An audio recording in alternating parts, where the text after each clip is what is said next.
దేన్నైనా క్షమిస్తుంది కానీ దొంగతనాన్ని మాత్రం క్షమించదు. అనవసరంగా పర్సు పట్టుకున్నావు కదా.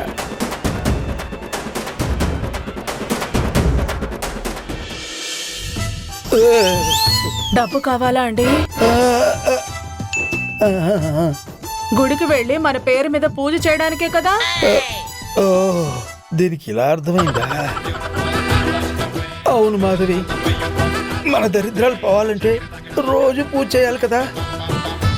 మీరెంత ఆలోచిస్తున్నారండి. నేనే అనవసరంగా మిమ్మల్ని అపార్థం చేసుకున్నాను. పాపం డబ్బు లేక ఎంత బాధపడుతున్నారో. ఇద్దామంటే నా దగ్గర కూడా డబ్బు లేవు. ఈ మాట చెప్పడానికి ఇంత సోదెందుకు? ఏంటో మాధవి, మనకి ఆస్తి దక్కడం కోసం నేను ఎన్ని ప్రయత్నాలు చేస్తున్నా ఏదో ఒక ఆటంకం కలుగుతూనే ఉంది. చూడు, చివరికి గుళ్ళో పూజ చేయడానికి కూడా 1000 రూపాయలు కూడా లేకుండా పోయాయి. ఏమండి, మన దగ్గర లేకపోతేనే మన అబ్బాయి దగ్గర ఉంటాయి కదా. బావగారు వాడికి పాకెట్ మనీ ఇస్తూ ఉంటారు కదా. ఇస్తారు, కానీ వాడు ఇవ్వద్దు. అడుగుతావేంటండి? మీరిన్నాళ్ళు నా బ్యాగ్ లో నుంచి కొట్టేసినట్టే నేను వాడి జోబులో నుంచి కొట్టేస్తా. దేవుడు పూజ కోసమే కదా, తప్పేమీ లేదులేండి. తప్పలేదు. ఉండండి, ఇప్పుడే తీసుకొస్తాను.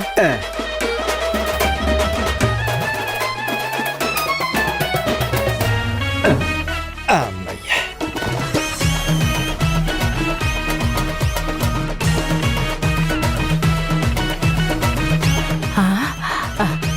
1000 రూపాయలు అనుకుంటే 2000 దొరికాయి.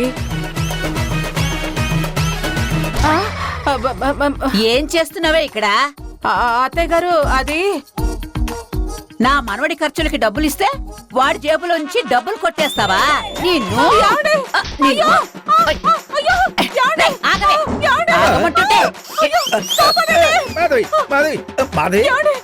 మనవడి జేబులో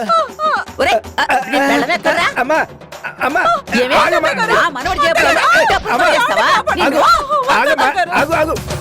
ఎందుకు కొడుతున్నావు? ఎందుకా? అది చేసిన పని తెలిస్తే నువ్వు కూడా 4 తగిలిస్తావురా. సిగ్గు లేకుండా చిన్నపిల్లాడి జేబులో నుంచి డబ్బులు కొట్టేసింది. ఇక్కడ కూడా మనకు టైం కలిసి రావట్లేదు. నిన్ను ఇంకోసారి ఇలాంటి పనులు చేస్తావా?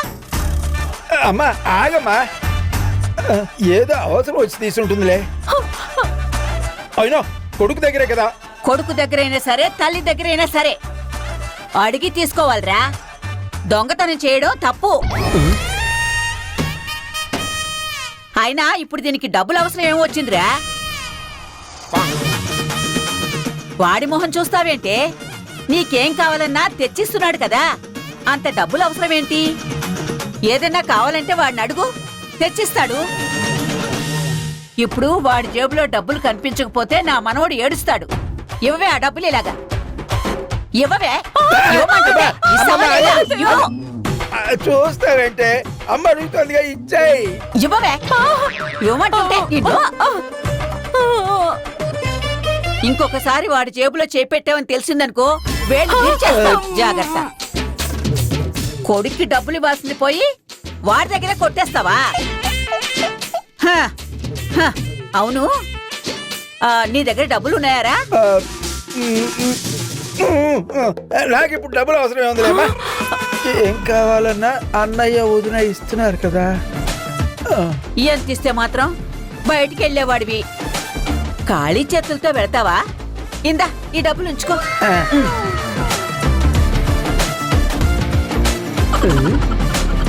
మనకి రావాలి అనుకున్న డబ్బులు రాసి పెట్టుంటే ఏదో ఒక రూపంలో మన దగ్గరికి వచ్చి చేరతాయి.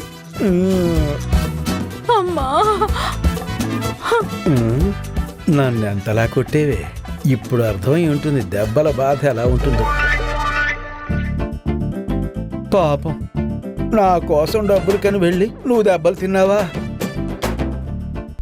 బాగా దెబ్బలు తగిలాయే మాధవి. పర్వాలేదులేండి, మీ పూజకి కావాల్సిన డబ్బు అయితే వచ్చాయి కదా. గుడికి వెళ్ళి తొందరగా పూజ చేసిరండి. ఏమండి, జాగ్రత్తగా వెళ్ళిరండి. వెళ్ళొస్తాను, జాగ్రత్తగా వెళ్ళొస్తాను.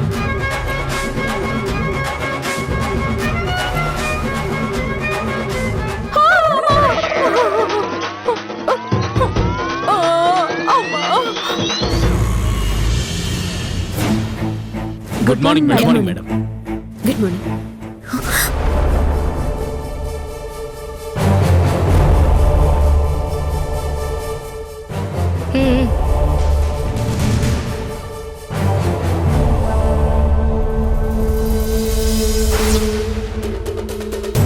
ఈ అమ్మాయి కూర్చుందేంటి?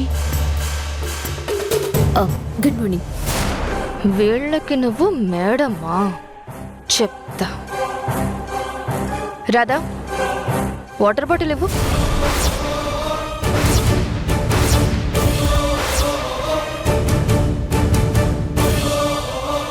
రాధా, నిన్నే అడుగుతున్నాను, వాటర్ బాటిల్ ఇవ్వు.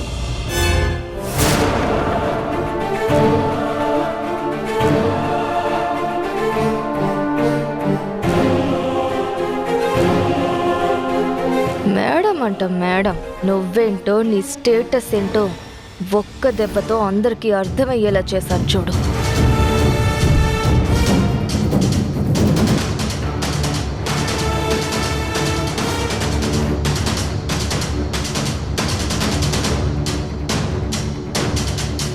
చూస్తున్నావేంటి? నేనెవరో తెలియక దిష్టి బొమ్మల్లో చూస్తున్నారు. మేడం, వీళ్ళందరూ మన కాంట్రాక్టర్స్. దేవకి మేడం గారు అమ్మాయి గాయత్రి గారు. నమస్తే నమస్తే మేడం. మేడం. నమస్తే. స్టార్ట్ చేద్దామా? Okay madam. దిక్కులు చూస్తున్నారేంటి? వచ్చి కూర్చోండి.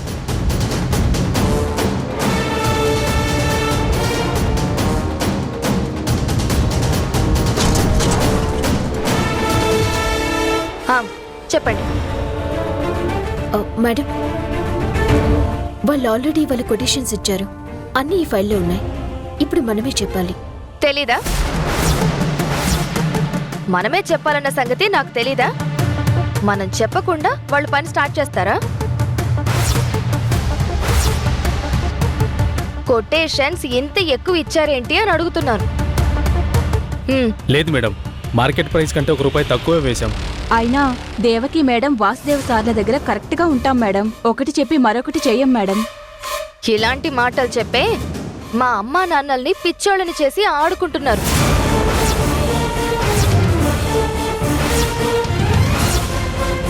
మేడం, దేవకి మేడం ఈ కొటేషన్స్ అన్ని ఓకే చేశారు. మనం ఎగ్జిక్యూషన్ గురించి మాట్లాడితే సరిపోతుంది. ఏంటి సరిపోతుంది? అమ్మ ఓకే చేసిందని నాన్న దగ్గర, నాన్న ఓకే చేశారు అని అమ్మ దగ్గర చెప్పి ఇలాగే కంపెనీకి నష్టాలు కలిగిస్తున్నారు. వీళ్ళంతా ఏవో మాటలు చెప్పి ముందు నమ్మకం కలిగిస్తారు, తర్వాత నమ్ముతున్నారు కదా అని ఇష్టం వచ్చినట్టు రేట్లు పెంచుతారు. మేడం, మీకు నమ్మకం లేకపోతే బయట మార్కెట్లో రేట్లు ఎంక్వైరీ చేసుకోండి. అవసరం లేదు, ఫోన్లో కొడితే వస్తాయి. అలా అయితే చూసి కన్ఫర్మ్ చేసుకోండి మేడం. ఎక్కువగా కోట్ చేసామనిపిస్తే అప్పుడు అడగండి మేడం. అవును మేడం, ఇవన్నీ దేవకి మేడం ఆల్రెడీ చెక్ చేశారు. మీరు వర్క్ గురించి మాట్లాడితే సరిపోతుంది. మాట్లాడుతున్నాను కదా, మధ్యలో ఎంటర్ అవుతున్నావేంటి?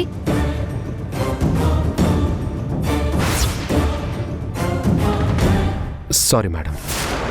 సో ఎన్ని బిల్డింగ్స్ కడుతున్నారు? 3 మేడం. మీరేం చేస్తారో నాకు తెలియదు. ఈ కొటేషన్స్ అన్ని పక్కన పెట్టండి. 2 బిల్డింగ్స్ అయిన కాస్ట్లో 3 బిల్డింగ్స్ కట్టేయాలి.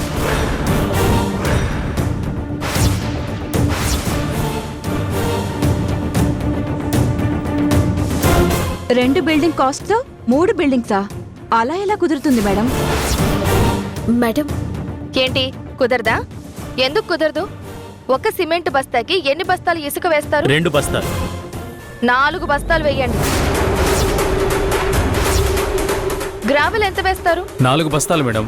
8 వేయండి. స్టీల్ ని తగ్గించండి. లేబర్ వర్కింగ్ అవర్స్ పెంచండి.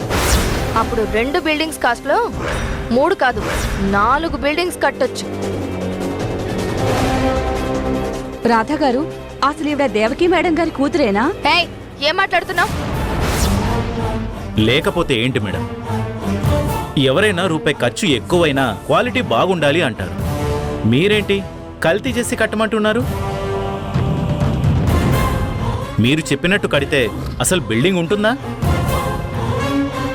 గాయత్రి కంపెనీస్ అంటే పెద్ద పేరుండేది. ఇలాంటి వాళ్ళ చేతుల్లో పడితే 4 రోజుల్లో పేరు మొత్తం పోతుంది. Stop it! ఎంత ధైర్యం మీకు? దేవకి వాసుదేవుల ఏకైక వారసురాల్ని నా గురించి ఎలా మాట్లాడుతున్నారా? Madam please. ఏంటి ఇలాంటి వాళ్ళక కాంట్రాక్ట్ ఇచ్చేది? పొమ్మని చెప్పి ఇక్కడి నుంచి. వెళ్తాం మేడం. బిజినెస్ చేసేది పేరు నిలబెట్టడానికి కానీ పేరు చెడగొట్టడానికి కాదు. సార్ ప్లీజ్ సార్, మేడం ఏదో తెలియక అన్నారు. ఏంటి నాకు తెలీదా? నన్ను ఇన్సల్ట్ చేస్తున్నావు మనోహర్. మ్యామ్, అది కాదు మేడం, మన కాంట్రాక్ట్స్ దగ్గర ఇలా మాట్లాడితే మన పరువే పోతుంది. మీరు కూర్చోండి, నేను మేనేజ్ చేస్తాను. నేను కూర్చోవాలా? నువ్వు మేనేజ్ చేసుకుంటావా? సరే, నువ్వే మేనేజ్ చేసుకో. ఇక నేనెందుకు? నన్ను ఇన్సల్ట్ చేశారు కదా, చెప్తాను.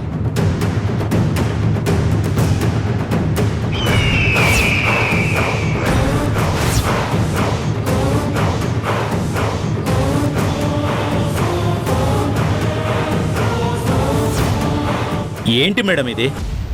సారీ సార్, నిజంగా ఆవిడకి ఏమీ తెలీదు. మీ కొటేషన్స్ మేడం ఓకే చేశారు. మనం మిగతా విషయాలు మాట్లాడుకుందాం. కూర్చోండి. సార్ ప్లీజ్ ప్లీజ్ కూర్చోండి.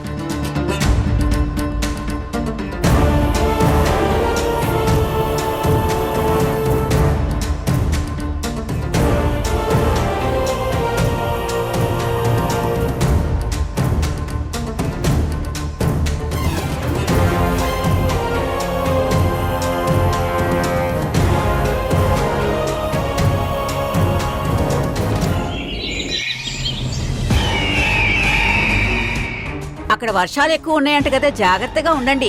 ఊర్లో పంటలన్నీ బానే ఉన్నాయి కదా. ముసల్ దిక్కడే ఉంది. డ్రామా స్టార్ట్ చేయాలి. అంతా బాగున్నారు కదా ఇంట్లో? అలాగే, నేను మళ్ళీ చేస్తాను. మనవరాలా, వచ్చేసావా?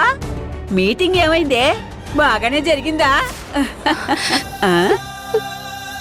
ఏమైందే? మాట్లాడవేంటే? ఏమైంది? అయ్యో, ఏమైందమ్మా? ఏంటి గాయత్రి, ఎందుకు ఏడుస్తున్నావే? దేవకి, ఒరే వాసు, దేవకి, వాసు, ఏడవకు తల్లి. గాయత్రి, ఏమైందమ్మా?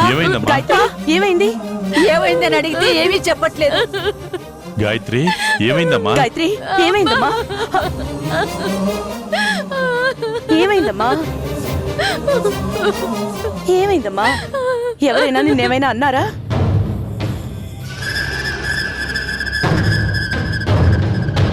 నేను మీకు అనవసరంగా కనిపించానమ్మా. మిమ్మల్ని కలవకపోయినా బాగుండేది.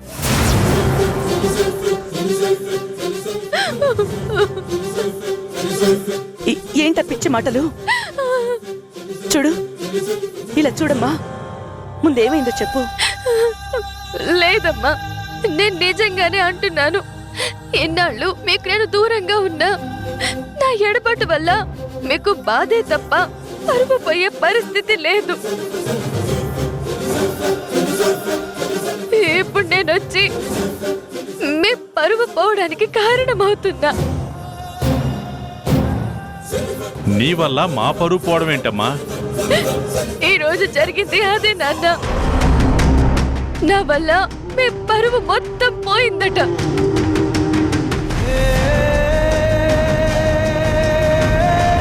నా ప్రాణాలైనా ఇస్తాను గాని మీ పరువు మాత్రం పోనివ్వండి నాన్న. నోరు మూస్తావా? వచ్చినప్పటి నుంచి చూస్తున్నాను. ఏమైందో చెప్పకుండా పిచ్చి పిచ్చిగా మాట్లాడుతున్నావేంటి? ఆ రాధా మనోహర్లతో మీటింగ్కి వెళ్ళావు కదా, అక్కడ ఏమైనా జరిగిందా? అక్కడే ఏదో జరుగుంటుంది. ఆ రాధ ఏదో ఒకటి అనకుండా ఊరికే ఉండదు కదా. అవును, మీటింగ్ లో నేను ప్రెజెంటేషన్ ఇస్తూ ఉంటే నాకు చేత కాదని, మీ పరువు తీసేశానని నన్ను బయటకు పంపించేసింది.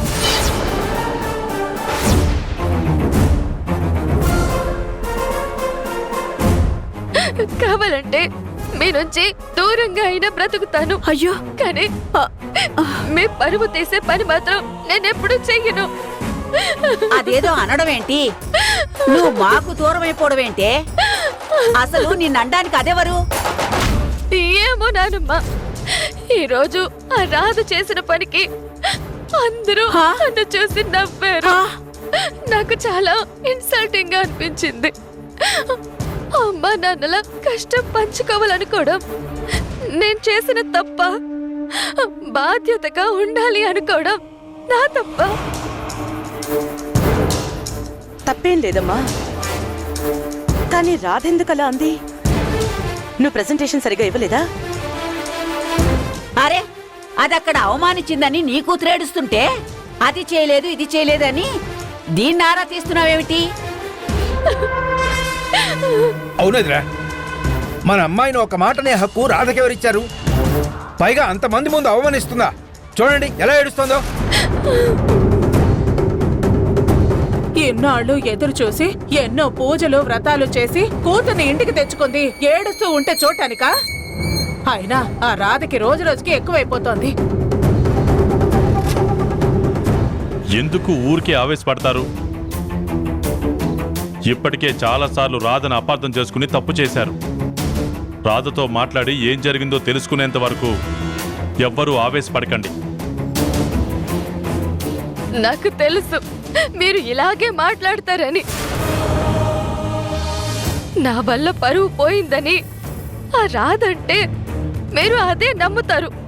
అందుకే నేను వెళ్ళిపోవడం మంచిదనుకున్నా. నువ్వు ఆపవే. ఊరికే వెళ్ళిపోతా అంటావు. ఎక్కడికి వెళ్ళిపోతావు? నా మనవరాల్ని అవమానించింది ఎవరైనా సరే క్షమించే ప్రసక్తే లేదు. ఒరే, మీరెవరు మధ్యలోకి రాకండి. బాగుండదు చెప్తున్నా. రాని దాని సంగతి తేలుస్తా. కూర్చోమ్మా.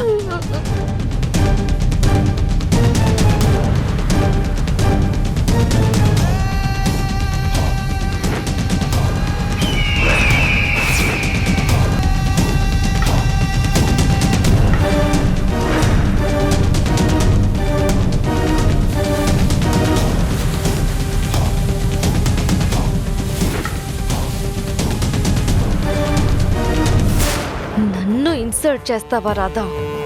ఈ ఇంటి వారసురాల్ని ఇన్సల్ట్ చేస్తే రిజల్ట్ ఎలా ఉంటుందో చూపిస్తానే. రా.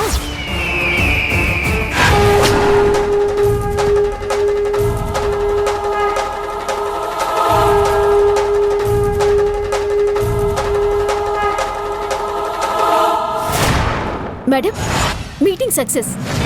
డీటెయిల్స్ అన్ని క్లియర్ గా ఎక్స్ప్లెయిన్ చేశాం. ఆగవే, ఎవరే నిన్ను చెప్పమని అడిగింది? ఏమైంది బామ్మగారు? ఏమైందా? నా మనవరాల్ని అందరి ముందు ఇన్సల్ట్ చేస్తావా? ఎంత ధైర్యమే నీకు?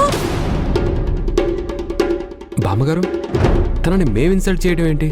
నోర్మై, బాధ్యతలన్నీ నా మనవరాలకి అప్పగించానని నీకు తెలుసు కదా. నా మనవరాలే ఇక నుంచి అన్నీ చూసుకుంటుందని నీకు తెలుసు కదా. తెలుసు కూడా దాన్ని అన్నను మాటలు అనడం కాకుండా అందరి ముందు ఇన్సల్ట్ చేస్తారా? ఏమిటి మీ ఉద్దేశం?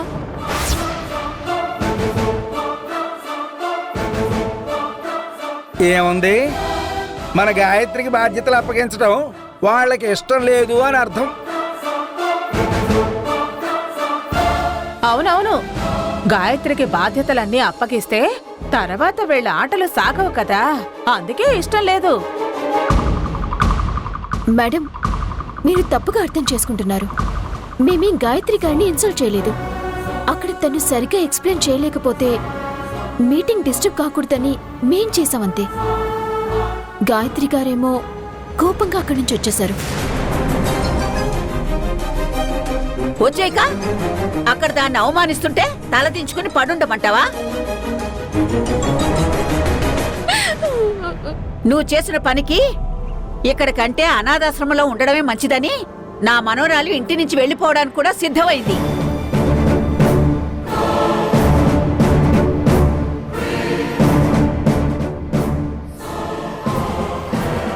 అంటే నా మనవరాల్ని తిరిగి అనాథాశ్రమానికే పంపించేసి నువ్వు చక్రం తిప్పుదాం అనుకుంటున్నావా?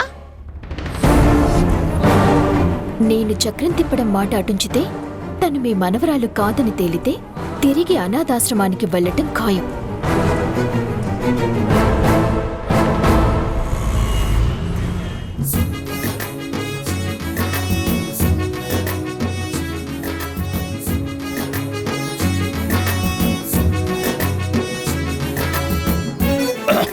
ఏ ఆగో,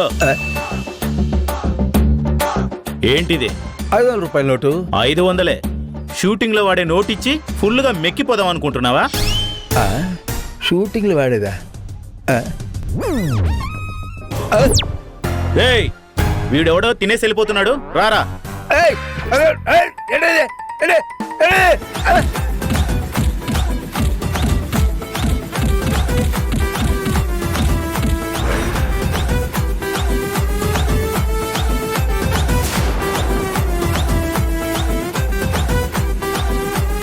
నా మనవరాలికి తనంతట తనకే విలువ దక్కాలంటే బాధ్యతలతో పాటు కొన్ని హక్కులు కూడా ఉండాలి.